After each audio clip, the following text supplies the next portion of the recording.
You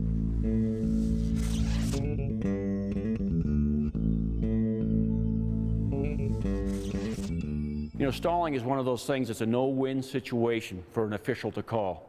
Someone seems to always be upset when you make a stall call. Why is it that people really like to watch football, basketball, race car driving, and ultimate fighting? Well, I'll tell you why, because there's lots of action. And one of the things that we as officials are charged with is to make sure that there's always action in a wrestling match. Who's responsible for making sure that there's action all the time? Have you ever heard a coach say, "Come on, make him wrestle"? I hope he's not talking to me, because I can't make anybody wrestle. That's the coach's job to make them wrestle, but they're always yelling at the official to make them wrestle. So, whose responsibility is it? Is it the coach's responsibility, the wrestler's responsibility, or is it my responsibility? Well, according to the rule book, it's all three of our responsibilities to make sure that wrestling happens. It's the coach's responsibility to make sure that they coach them so that they don't stall. It's the wrestler's responsibility to make sure that they wrestle so as not to stall. And it's only the official's responsibility to penalize them when they don't. So, when the coach yells, "Come on, make them wrestle," that's not my problem. It's my responsibility to make sure I penalize them when they don't wrestle. If you were to ask coaches, "Do you want me as the official to call stalling?" they would say, "You bet I do." Well, that is until you call their wrestler for stalling, and then they don't necessarily care for it so much. If you were to ask most officials if they want to call stalling, they say, "Well, yeah, I want to call it the way it's supposed to be called." And that is our responsibility to do that. But we don't, for whatever reason. Well, there's probably about 4 reasons that we don't.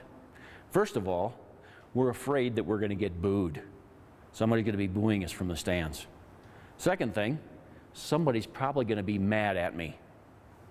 Third thing, maybe we don't know who's stalling and we don't recognize it like we should know, and we need to have some guidelines on how to recognize it and what are criteria for knowing when someone is stalling. That's what I hope I can help you with today. And fourth, what if I call their wrestler for stalling and they don't like it and they're not going to ask me to come back and officiate? Well, that's something you're going to have to wrestle with yourself. The rule book says that we're to call stalling as soon as we recognize it. That is our responsibility as the wrestling referee. So with that said, we're going to get into how we recognize stalling and how we're going to go about calling it and making sure that everyone is happy with it.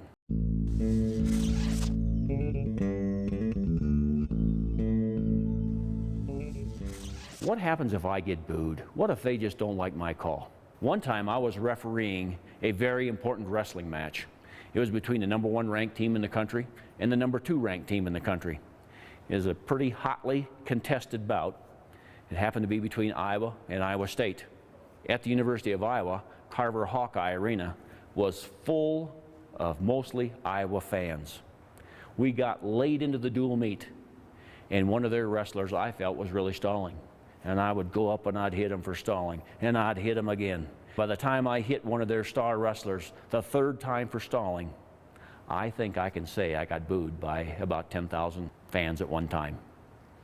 And that's okay, because I called it the way I saw it, and that's what you've got to do, and I challenge you to do it. Don't worry about the boos. You just got to go on as if nothing happened.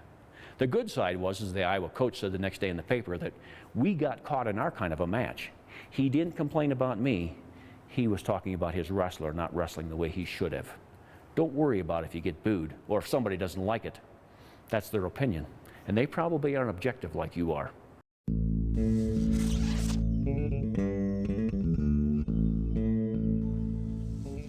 As we talk about stalling, I want to break this down into a match. We're going to go into the first period first and talk about stalling and recognizing stalling in the first period. When should our expectations be highest for these two wrestlers? It's when these guys are fresh, when they're full of gas, their tank isn't empty.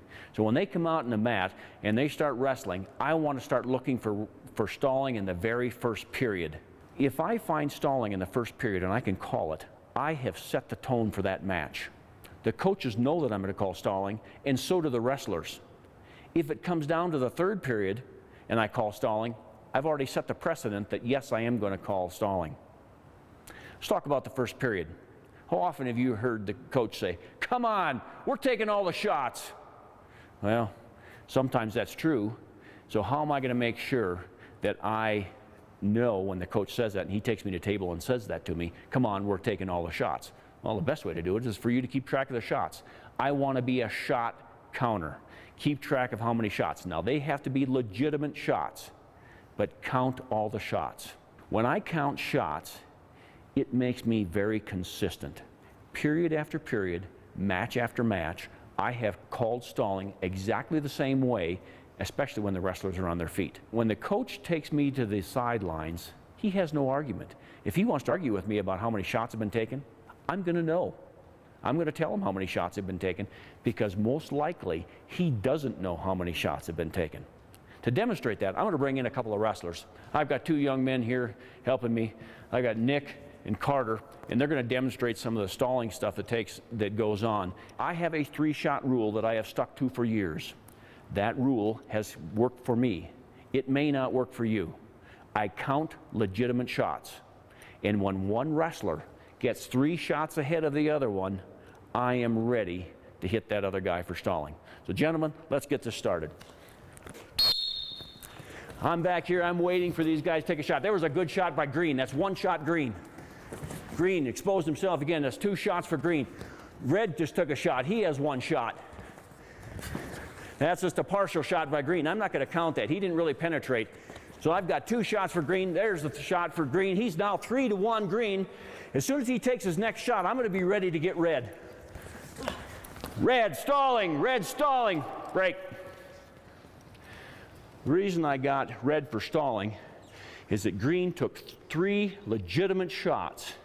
Red took 1. And when he took his 4th shot, I was locked and I was loaded. When he took that shot, I went up with my stall call for Red. Timing is everything when you're calling stalling.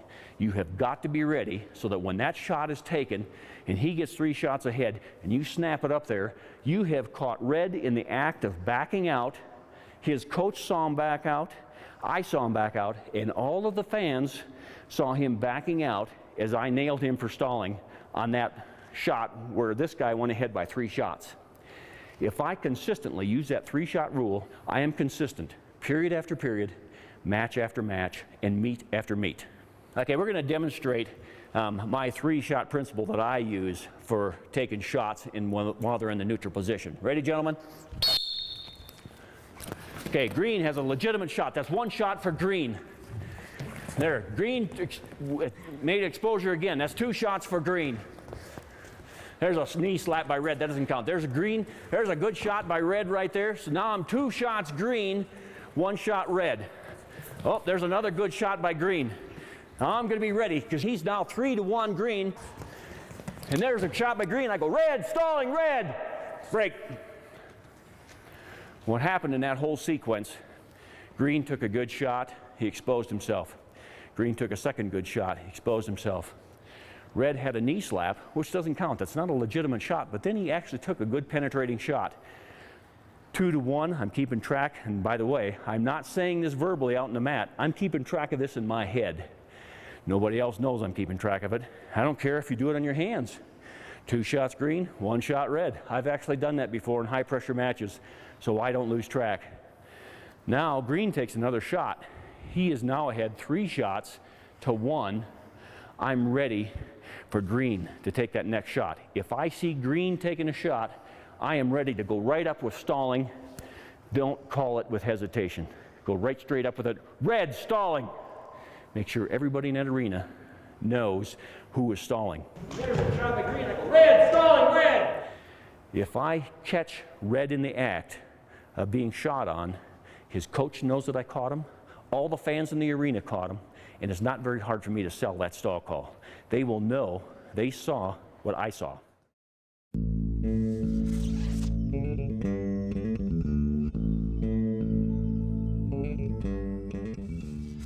Another thing I want to talk about with stalling and on their feet is that when one wrestler takes action to the edge and he does it repeatedly, the wrestlers are both charged with keeping action in the middle of the mat. The rule book says that. That's the way they're supposed to be coached, that action should be right here.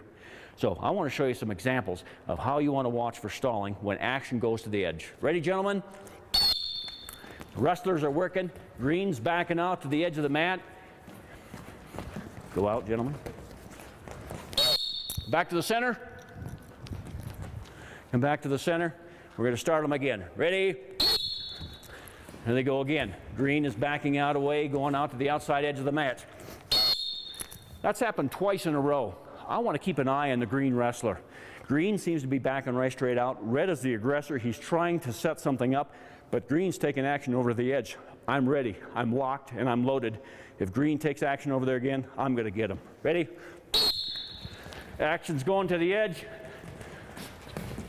Green stalling, taking action to the edge. Come back to the center. That's what I want to look for. If you get that done repeatedly, and I usually will say 2 or more for repeatedly, I'll let him go over there twice. And if he goes over the 3rd time, it's my turn to get him. And so I want to do that again. Let's kind of do it in slow motion. When the green wrestler, ready gentlemen, when he goes out, see how his head is kind of dropping down. Look at his hips. They're pointing to the out of bounds line. Whether they know it or not, their hips are pointing in the direction that they're going. And that's a good indicator whether he's just taking action to the edge. If he's dropping his head to the shoulder, blocking with his head, that's an indicator. And I want to have green, why don't you do that again, and we'll show them how when you tie up, you put your head on his shoulder and you block with your head. Ready? See his head go down, see his hips go back out. Something to watch for. How did they get in that position? I want to show you something else. And I'm going to have green shoot on red. And you'll see that when green shoots, for some reason, red's always catching him in the hooks. Let's do that, go through that scenario. Ready?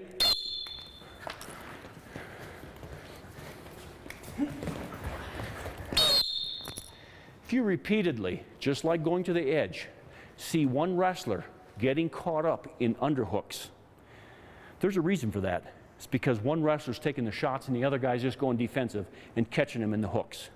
If you see someone doing that repeatedly, this guy's the aggressor, this guy is a staller. Some coaches would argue, well, that's our setup. We're trying to catch him and use a cow catcher on him or something like that. But you know what? If it repeatedly happens and he's not using it, he is the wrestler that's stalling. Also, it is the wrestler's responsibilities to make sure that they stay in here. If action takes them out to the edge, they need to start to work back into the center. And they don't get to go over that edge and play over there on that edge and maybe take that cheap shot out. I'm going to bring a couple of wrestlers out here, and I want to demonstrate one of the ways that that happens. Oftentimes, you'll see action start in the middle of the mat. One wrestler will take action over there. He will turn the action and shoot the other wrestler out of bounds, making the other wrestler look like they're the aggressor. Ready, gentlemen? Here, both wrestlers are working. Red's backing out to the edge. Right when we got to the edge, action turned. Red backed out. He rotated and then shot the green wrestler out. Who took the shot? Now, that might be a legitimate setup. But if he repeatedly takes them to the edge and then shoots them off the edge, he is taking action over there. I recommend calling stalling while he's backing out. If he takes it over there the 3rd time, don't wait until he turns that action. Get him on his way out of there and say, Red, you're stalling. You're taking action to the edge. Now, you're probably going to get an argument from the coach. But if you say that loud enough, you're taking action to the edge, the coach probably already knows what you're calling. He isn't going to take the chance of taking you to the table to argue with you. Again, I just want to reiterate my expectations for those wrestlers. In the first period, my expectations are the highest. Those guys have a full tank, and I want you to make sure that your expectations are the highest for them, and if there's any way possible, you can find someone to call for stalling in that first period. That's when you make that call. We've been talking quite a bit about wrestlers taking action to the edge and the wrestlers not working to stay in the center. I want to give you a story about experience that I had of a coach that did an excellent job of coaching his kid to stay in the center of the mat. Several years ago, I had the opportunity to work a tournament at a college. University of New Mexico's there, and Coach Bill Dotson was the coach. He actually had his own son wrestling that match. He was wrestling against a returning national champion. This returning national champion had a tendency to always take action over to the edge of the mat. He would rotate like we've talked about and shoot the other wrestler off the mat. Coach Dotson told his boy, his wrestler, to stay in the middle of the mat. Do not come out of this 10-foot circle. In doing that, his son stayed right there. The other wrestler had a tendency to actually move clear over there, and he wouldn't come back. The wrestler would sit and wait, and the other wrestler would stay out there. He wanted the action to come to him. Eventually, of course, he got nailed for stalling. And then he got another call for stalling, and he was down to his 2-pointer, and then finally, if he didn't come back into that center, he was going to get thrown out of the match. He finally had to come back in, wrestle in the center of the mat. Coach Dotson's son won the match because he stayed right here and made the other wrestler wrestle in the center of the mat.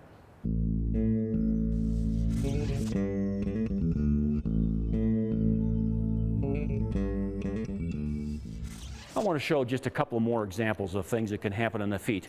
We've talked about how action goes to the edge, how the hips point to the edge. We've shown how you can block with your head, but here's a couple other ways you can block, and I want to demonstrate those also. Ready, gentlemen? See that the wrestler in red, he's got his hand out, he's blocking, he's got his hand on that guy's shoulder. Green's trying to penetrate, but he can't because red continually blocks him out. In that sequence, you saw how the action is being held up and stopped by the red wrestler just by posting that hand on his arm or shoulder up there and blocking him out. Let's go through another one. Ready, gentlemen? This is where red, he's got the Russian tie on, he's holding that arm. And it's okay to use that if he's using it for a setup. But when he holds it and he just stops action, he does nothing with that arm, red is stalling. He's holding up action. Green can't penetrate, even though he's trying to attempt to do something with it. Red has got everything tied up with the tie, and action goes nowhere.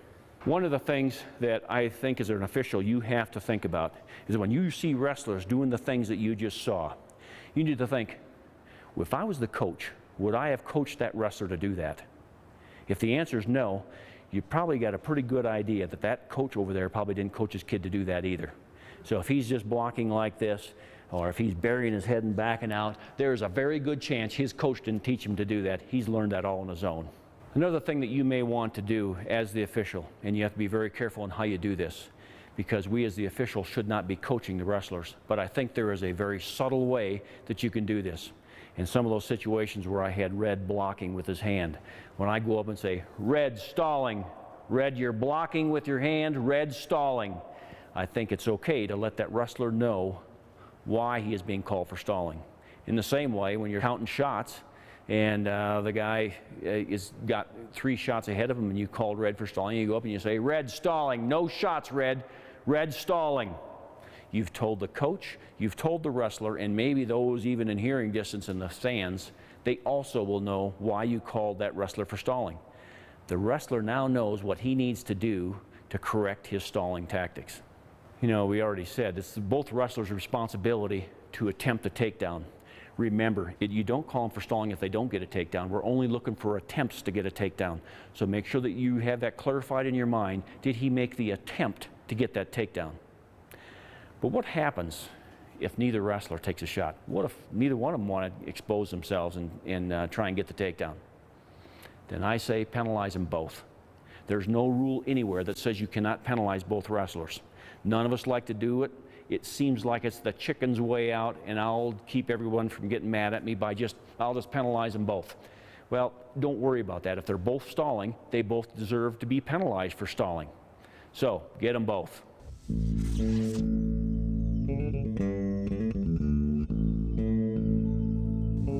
Just like we did in the first period where the coach is saying, come on, we're taking all the shots.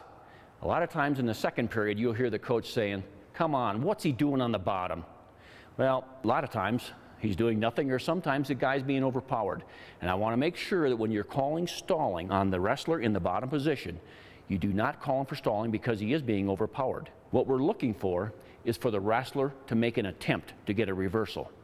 Or is he making an attempt to get an escape by standing up and getting up? Or if he's being overpowered and driven to the mat, is he trying to get his hips up off the mat?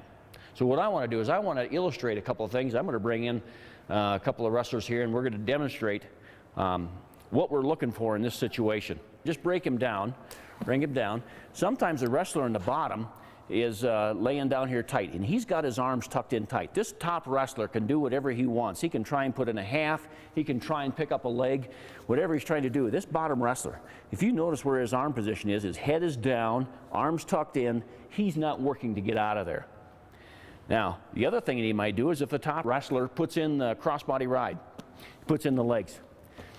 He puts the legs in, bottom wrestler, he quickly grabs this arm and he's holding it down here and he's actually stopping wrestling action.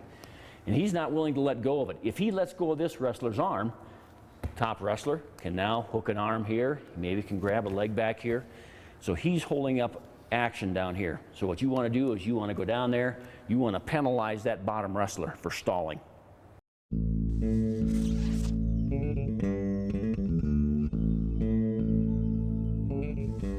Next thing we want to talk about is let's go into the third period of the match. Just like the first period and the second period, a lot of times you'll hear the coach say, "Come on, what's he doing on top?"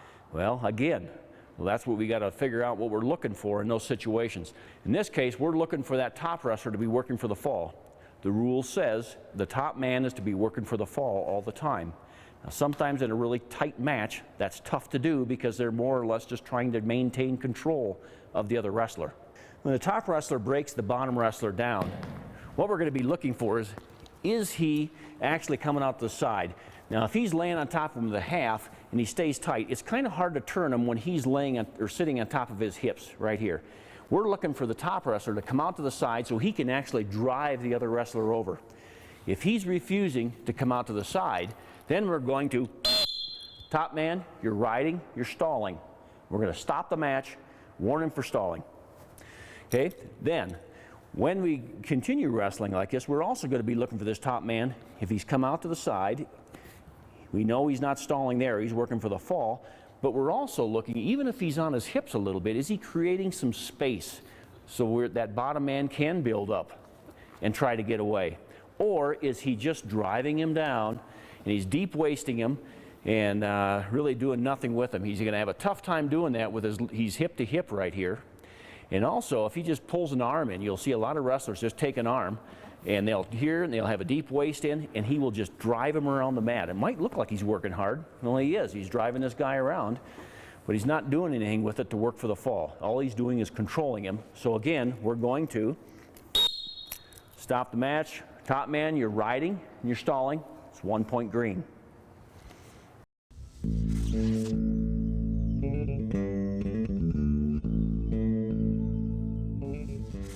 One of the things that I want to emphasize that's a part of our officiating mechanics is if a mistake is made by you as the official, to make sure that you change your mind and make sure that the right call is made. That is fair not only to the wrestlers, which ultimately we are out here for, but it's good for wrestling in general.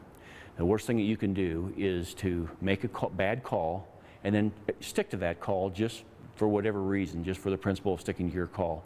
If you made a wrong call, make sure you change it, even if it upsets some coaches and fans. The other thing about making mistakes too is a lot of times since we've instituted the red and green arm bands, which we've been using for years, is once in a while you'll make a mistake using the red and green arm bands. You may go up with the green arm band and you think it's the red arm band and you're calling someone for stalling.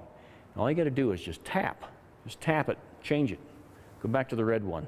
Let the table know, and usually if the table understands what you're doing, you can change that call by putting up the wrong arm for the points, just by doing that.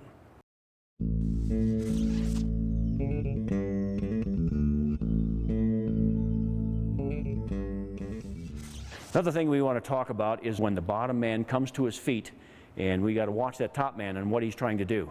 Remember, it's the top man's responsibility to attempt to take him back to the mat. Even though he doesn't get him back to the mat, he just has to attempt to do that. As long as he's doing that, he's not stalling. So, as the bottom wrestler comes to his feet, we're looking for that offensive wrestler in the offensive position to attempt to take him back to the mat. He's lifting him. He's not having any success doing it. He's attempting to do it.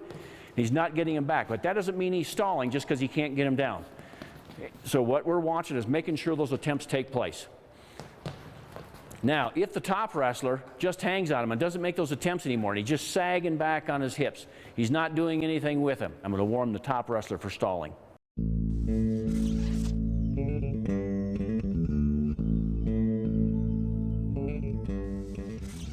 want to show another situation where we're going to show a stalling situation by the top wrestler. Okay, bottom wrestler, you're set. Cover, top man. Top man, you're set.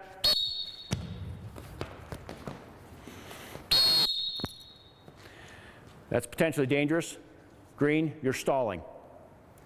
The reason we're going to call the top wrestler for stalling is that the bottom wrestler came to his feet. He had established himself on his feet, and the top wrestler threw the legs in after they came to their feet.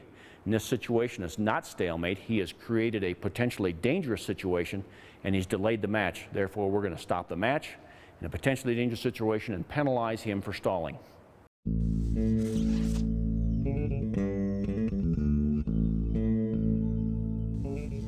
What we have in the overtime period is we've gone our 1 minute on our feet, and now we're going to create these 2 periods, 30 seconds in length, where one wrestler gets to ride the other wrestler, and he has to do that for 30 seconds. And his goal is not to let this wrestler score. And vice versa, the second 30 seconds is the same way. Bottom wrestler, in this case the red wrestler, will be on top, and it's his goal in life not to let green get away from him. What we've told these guys to do is you've got to do whatever you can do just to ride. Most of the time, in these overtime periods, you will seldom see anyone go for a fall. It's mostly riding. We're going to show you a couple of situations that happen when in the overtime period. So what we want to do is we want to create this overtime period where the green wrestler has to ride the red wrestler for 30 seconds. I want you to keep this in mind. In a regulation match, how many times do you think you've called stalling twice in a 30-second period? So keep that in mind. How fast do I call it? A lot of times we can get caught up in the excitement and all the action that's going on in that 30-second period, and we can make our stall calls a little too quick. So let's get started. I want to show you a very common thing that we see in an overtime period. Red, you're set. Green wrestler, cover. You're set, green. In this case, the bottom wrestler came up to his feet. The top wrestler has dropped down to the ankle, and he is willing to stay there. Now, is he stalling? Well, he probably is.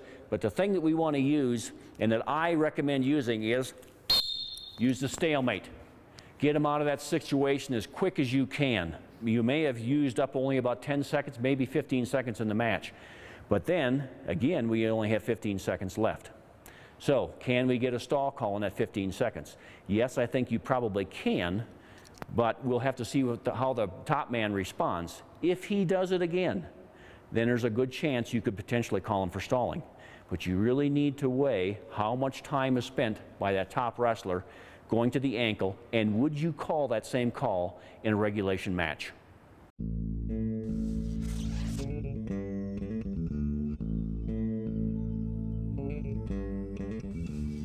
So I want to show you something else, another tool that I have used over the years that have been very successful for me. And primarily it deals with leg wrestling, and it actually can deal with some other things too. But we're going to demonstrate first leg wrestling, where the top wrestler puts the legs in. And they might be working, trying to do something, but they're really not going anywhere with this. So what I want to do, the first call I'm going to make is I'm going to stop action for stalemate. That's my first stalemate call. Okay, come back out of it again. We're going to restart the match. Once he gets started, he's going to put the legs back in again. I want to make sure I give that top wrestler an opportunity to use those legs. And if it's going nowhere, then I'm going to stop action again, and I'm going to get another stalemate call.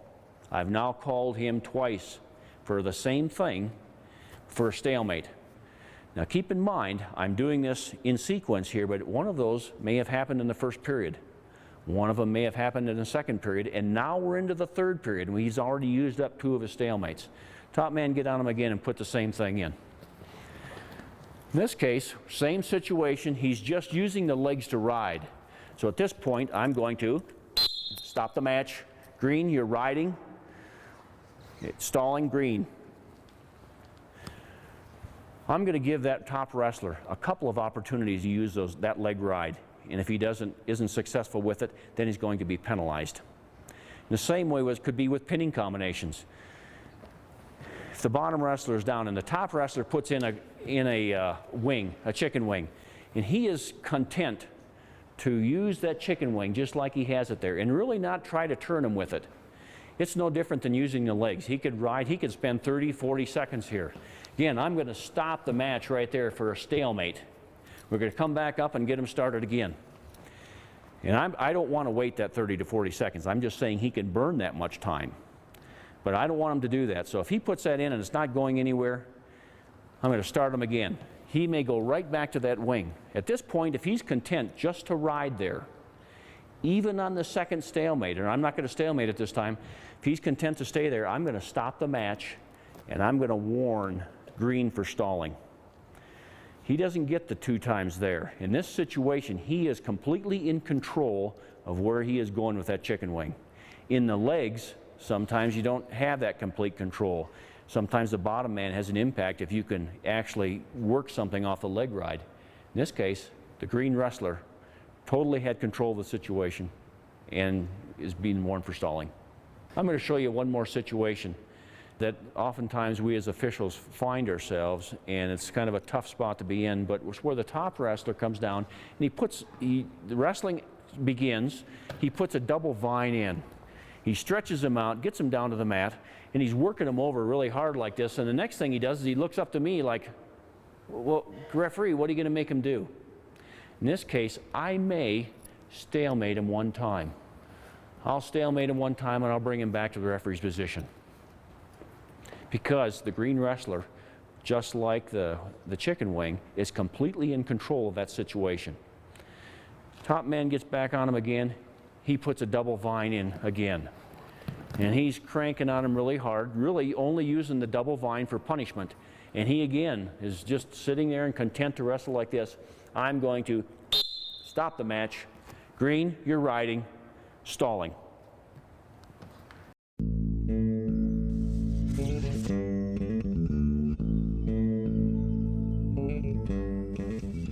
In summary, I want to cover a couple of things about stalling during the regular match. Most importantly that we talked about is trying to find that stall call in the first period. If you can call someone and set the tone for the match, it's going to keep you out of trouble later on in the match, and you're going to set the precedent throughout that match and actually for the whole dual meet or tournament. Secondly, if you think they're stalling, they probably are stalling. You may as well be the first one to let everybody know that. Don't wait until the coach is yelling at you before you make the call for stalling. Then it'll have the appearance that you're actually listening to the coach and he is telling you when to make that stall call. So if you think they're stalling, make the call, let everyone know that you know it first. What happens when we get into the overtime period and we've got stalling, we've maybe given warnings or maybe we haven't given any warnings, but we get into this overtime period, what do we do about stalling? Well, first of all, don't get so involved calling stalling that you're deciding the match. Let the best man win. We get into that first period of the overtime, and usually the guys are getting after it pretty hard. But you know what happens? We've now got 7 minutes of wrestling behind us because we've wrestled a regular 6-minute match. We've gone on our feet a minute, and now we're going to put them down. And what we've done is we've created this situation where we're telling guys to stall. That's really what we've created. Not me as a referee, it's really the coaches.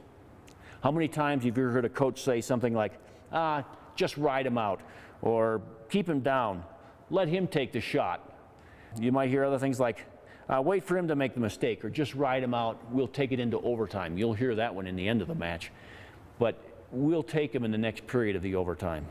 That's a common thing that you will hear. So we already know that the coach and the wrestler are thinking along those lines, that we need to stall or we need to do what we have to do to win this match, whether it's by stalling or getting away. Just to add to my summary that I gave you earlier, if you think they're stalling, they probably are. I also want to let you know this, that stalling is strictly a judgment call. Your judgment may be different than my judgment. So it's really your interpretation on how much work these guys are doing. And I can guarantee you, the judgment and interpretation of the coaches and the fans will be much different than yours. The thing that you need to be able to do in stalling is to be extremely consistent and following your own guidelines, and some of the guidelines maybe that we've talked about today, the 3-shot rule, making sure that they're getting out to the side when they're in the top position, building a base from the bottom position, and working hard all the time. That is your job to interpret that, and it's strictly judgment, and you just have to have the courage to make that call.